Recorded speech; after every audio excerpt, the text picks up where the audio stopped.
Hey everybody, Dimitri here with Serg Supply. Today we're walking you through a floor kit install. Now before we dive in, I just want to make it clear we are only doing the subfloor layer here.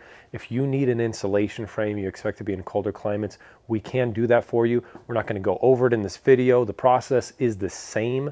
So without further ado, let's dive right in. Now there are about 1,000 different ways to install a floor. We're just doing what works for us. What you're going to need to get started is a flooring adhesive of choice. Although some people screw through the floors using rib nuts or self-tappers, that's not what we're going to do today, so I'm not going to dive into that. But the most critical tool in this process, by far, is an automated caulking gun. Yes, they can be expensive. I promise you, you'll be doing yourself and your forearm some favors. So pick one of these up if you can. Otherwise, we're going to keep on moving. Now to begin, we're only going to do the first section. Every other section is the same. Our floor kits dovetail together, so there's nothing complicated about it. When you're getting this prepped, you want to cut a rather generous tip on this. Don't keep it small. Punch through that seal. You really want to be generous when you're putting the glue down. It helps you level the floor and also creates for a stronger hold. So don't hold back on this next step. Now you notice this floor probably does not look anything like the floor in a brand new Sprinter. This is a total rebuild, so there's some leftover residual stuff from the previous build. But one of the things you may notice if you pay real close attention in clips later in the video is there are holes already in this floor. There were some things mounted to the floor. You want to make sure you hit every single one of these holes with a rust preventative coating. We're going to end up putting adhesive over these and plugging them from underneath the vehicle.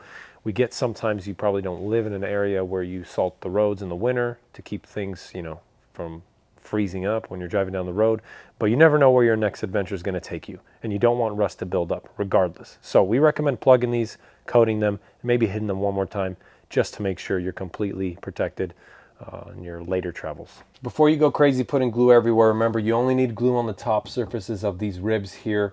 You got to clean it before you glue, make sure there's no dust or extra debris there, and then go ahead and start putting your beads down again. Be generous and don't have too much concern with flattening them out. You kind of want thicker beads as you're putting these down, because when that floor sits on top, you're going to want to level it with a level as you go.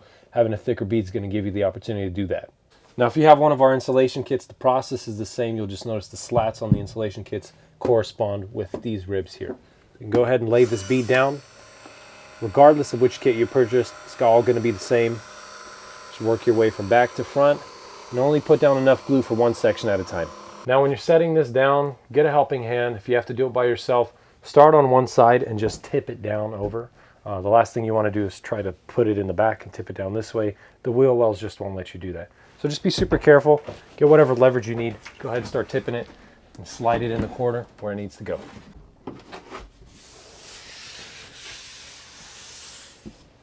So in case you're curious, we use 2 tubes for that last section. You can go between 2 and 3.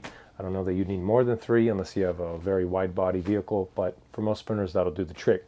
Now please keep in mind these are all dovetailed. There's only one way this floor goes in. You can't really get it backwards, so you have some assurance knowing it only goes in one way. The dovetails fit, you're doing it right.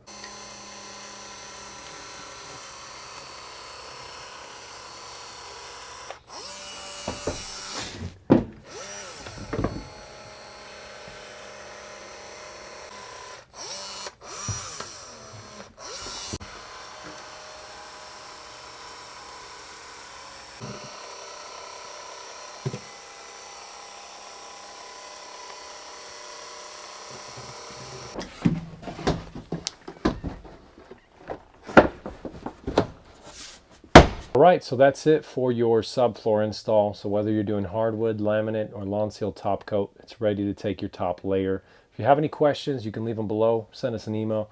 We're happy to help. If you're curious on how to install the lawn seal top coat with epoxy, we have another video on our channel going over that. As always, happy building.